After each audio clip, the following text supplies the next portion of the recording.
SNK released the Neo Geo in 1990, it provided an exact arcade experience to fans for the first time in gaming history. The system's run provided an impressive array of games, albeit at a very expensive price. Even though the system was out of reach to me because it was so expensive, I absolutely loved it and was dying to own some of its games. Years later, I made a childhood dream come true and was able to explore nearly the entire catalog of Neo Geo games. Looking back on all the awesome games the system offered, I put together my list of the top 10 best Neo Geo games. Games of many types are represented on my list, and I arranged it on the basis of my own time spent in each of these games. With all that said, let's dive into the top 10. For the 10th best title in the Neo Geo, I selected King of the Monsters 2. I was a fan of the King of the Monsters series ever since I played the original game in the arcades, which was ported to the SNES as well. Like the original, King of the Monsters 2 is a hybrid of fighting and beat-em-up games, and its setting provided a lot of the game's fun. You first select from one of the 3 gargantuan playable characters, and 2 players can join together for a co-op experience as well. There are 7 total levels, and each of them ends in a boss battle. You can tell that time was put into the bosses, as each one of them has special abilities that make them distinct. The second King of the Monsters was oriented a little bit different from the original, because the levels are organized in a more beat-em-up style. Here you have to deal with enemies that fly at you, environmental obstacles, and a variety of different scenes. Periodically, you also have bonus stages with special objectives, and this added a lot of variety. Each of the monsters also has special attacks that can be used once you charge them up. Special attacks can also be accumulated through the, P boxes. Stomping through buildings along the way was just a ton of fun, and King of the Monsters 2 built upon what the original game did well. There's an SNES version of the game, but the Neo Geo just blows it out of the water in every way because it truly replicated the arcade experience.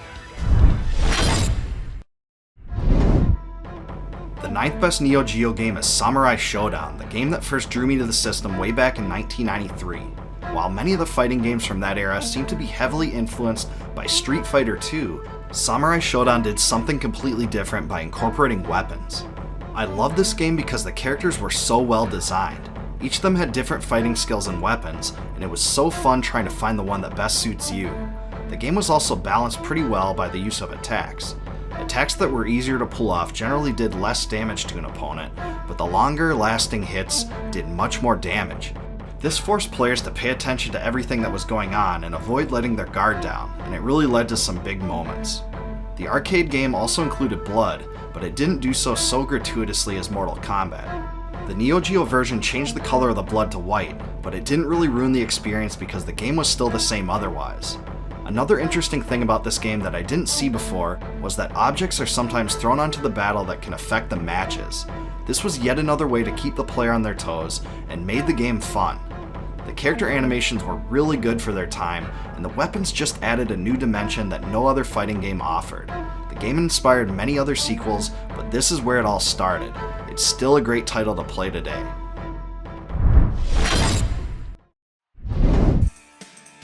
Number 8 on my list of the top Neo Geo games is Baseball Stars 2, a definite classic that still holds up today. As a sequel to the original, this game has way better graphics and was much more polished. This was not the prototypical baseball game for the time. It featured 18 teams and didn't have an MLB license, but it wouldn't have fit the game anyway.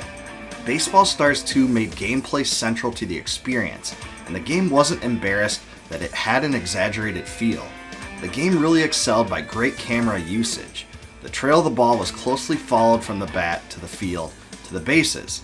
All the action was captured well, and the game makes very good use of split screen while the ball is traveling, so both the running batter and players in the field can be seen at the same time. This gave the game a very realistic feel and made it seem like you were actually at the park.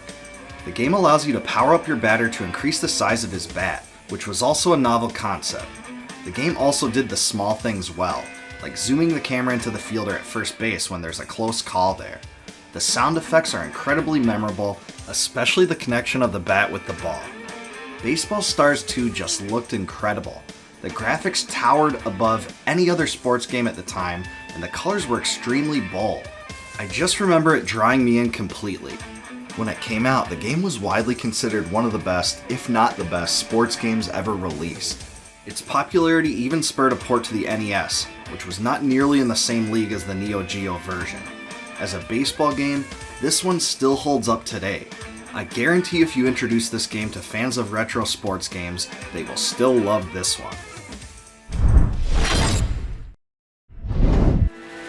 I rank Blazing Star as the 7th best Neo Geo game. As the sequel to Polestar, which was also very good in its own right, this was a fantastic side-scrolling shooter with incredible graphics.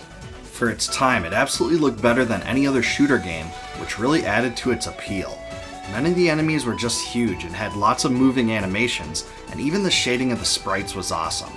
When you fire the game up, you first select from one of several characters, all cyborgs, with unique looks, weapons, and speeds. This factor alone was unique for a shooter game, and it was a ton of fun finding the one you liked the best. Like many Neo Geo games, this game was hard. There are tight passes to circumvent, difficult enemies that essentially fill the screen with projectiles, and a host of difficult bosses. One of the best facets of this game were the charging shots. By holding down the fire button for lengths of time, you can charge an attack that did more damage when released. Think of it like if Mega Man was in the shoot 'em up world. This was a fun way to vary the gameplay from other shooters because you could take advantage of this functionality to deal damage to the bosses in tight windows. Blazing Star is absolutely my favorite side-scrolling space shooter on the Neo Geo, and it is definitely worth replaying.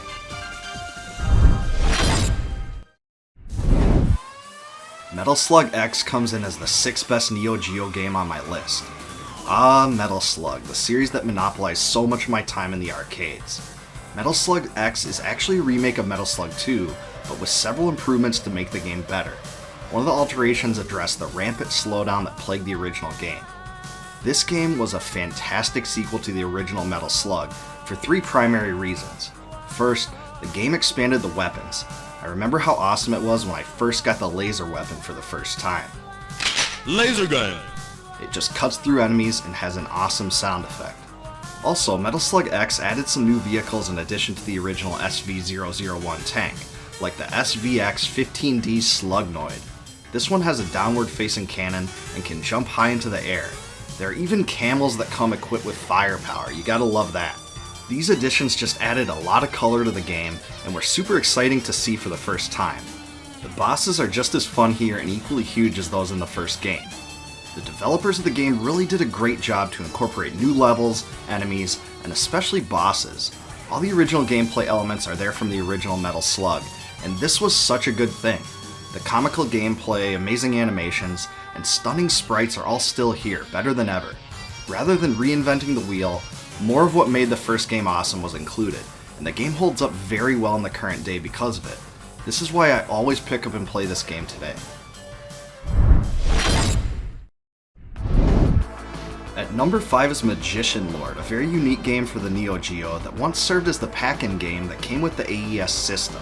This game is an action platformer that had some adventure elements as well. The graphics and animations really showcased the power of the Neo Geo when it was released in 1990, and it was really different from any other game that came out on the platform. The game is comprised of 8 stages with a boss at the end of each. Elta's chief objective is to collect 8 mystical books that were stolen by the evil sorcerer Gal Agis.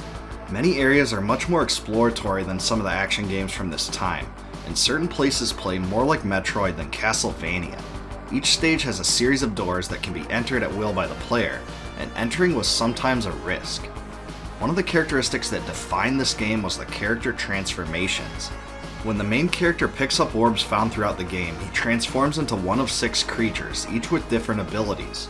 For instance, the Dragon Warrior can use fire, the Raijin gains a higher jump and electrocution attack, and the Samurai can attack through walls and use a boomerang. Each transformation requires a different combination of orbs, which was a really fun mechanic that was done well. Like many arcade games, Magician Lord was incredibly hard and was a notorious quarter muncher.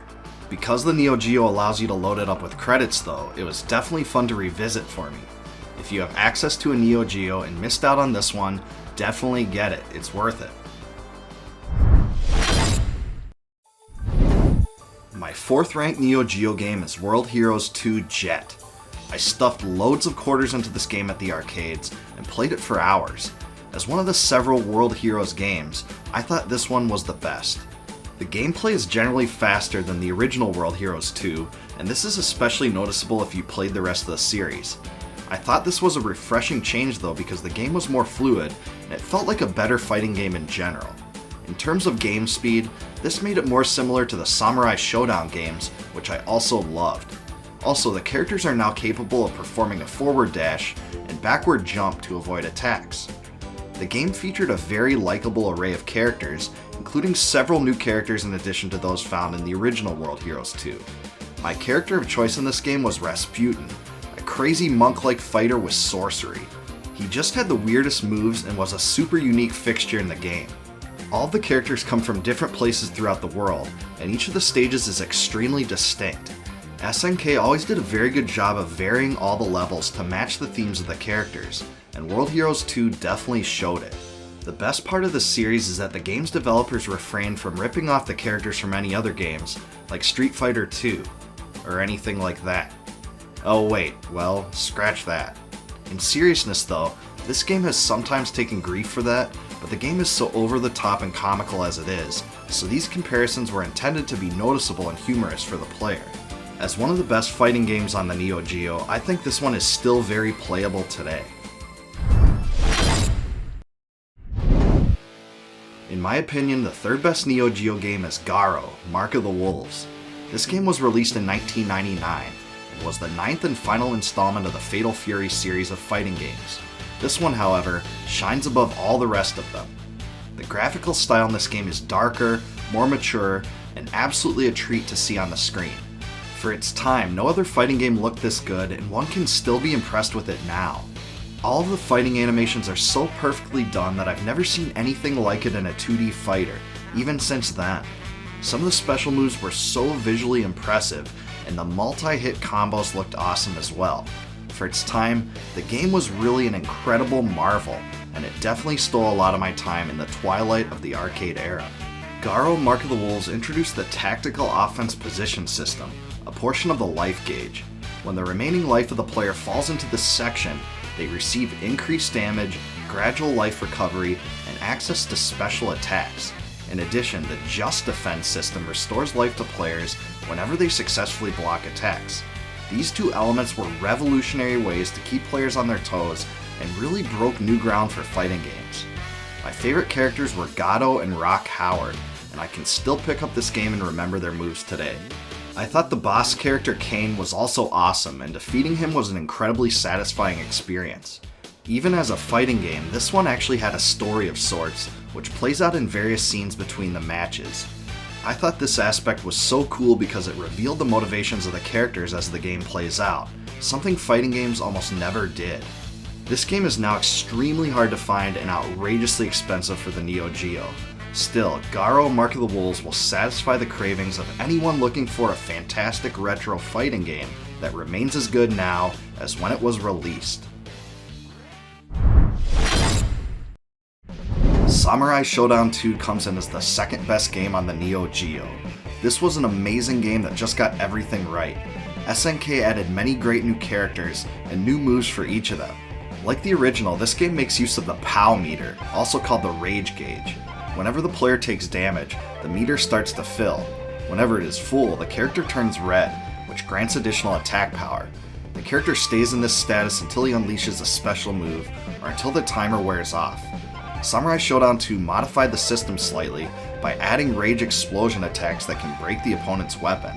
This put the weaponless character at a severe disadvantage, and it was just a really cool feature that didn't exist in any other fighting game series that I'm aware of. The other innovation added to the series in Samurai Showdown 2 was the addition of new movements. With this game, characters could do a forward and backward roll, duck, short hop, and taunt for the first time. This was a fun way to give players more control of their character, and really expanded the possibilities of the Samurai Showdown franchise. My favorite part of this game though was its underlying theme. As its name indicates, the game is heavily influenced by Japan's samurai era, and it includes a pretty awesome story that takes place in the late 18th century. Of course, not everything is historically accurate or anything like that, and there are also fictional and magical elements involved. Nevertheless, the game is filled with weapons, graphics, and clever themes that make it stand out from other fighting games. The backgrounds of the levels are just breathtaking, certainly a step up from the original title. My character of choice in this game was Ukyo, and I just loved his fighting style. Of the 4 new characters in the game, I thought that Genjuro was the best. The final boss was also a unique surprise, and was very well designed. I also remember wishing that she was a playable character back then. The game wasn't as groundbreaking as the original Samurai Showdown, but I think it was the better game. As the best game in the series, SNK just really nailed it here. Back in the arcades, this game was incredibly popular, and people would stand around it for hours just to get a turn. I distinctly remember dumping quarters into it, and was so happy to discover it yet again years later on the Neo Geo.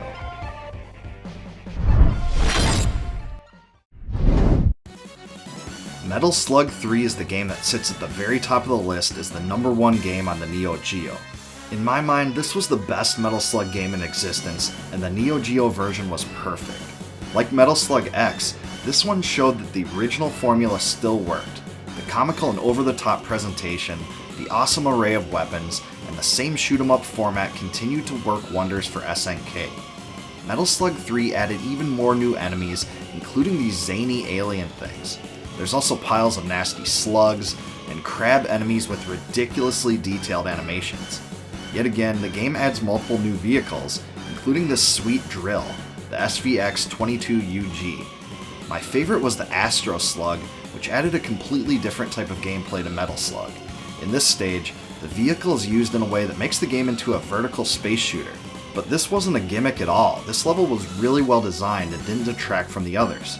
They also one-upped the introduction of a camel in Metal Slug X by adding an elephant here, and this was quite a pleasant surprise as well. Metal Slug 3 also included my favorite boss in the entire series, the Jupiter King. This huge robot of sorts was a monstrosity, and really fun to defeat. There are only 4 missions in this game, but they are long and absolutely packed with fantastic content. You just have to play it to see what I mean here. Unfortunately, SNK declared bankruptcy in 2001. As a result, the Metal Slug franchise was sold, and the core group of developers that worked on the first 3 games were forced to disband. It was a real shame too, because I just don't think that the later Metal Slug games were nearly as good. This one marked the end of the Metal Slug Golden Age, which made the game all the better. For me, Metal Slug 3 had the best assortment of levels, gameplay styles, and bosses in the entire series. Even though I've beaten this game countless times, it is still fun to play over and over again, especially with a friend. Despite the game being 20 years old, there is nothing about this game that doesn't hold up today. Anyone that has a Neo Geo should play this game, no excuses.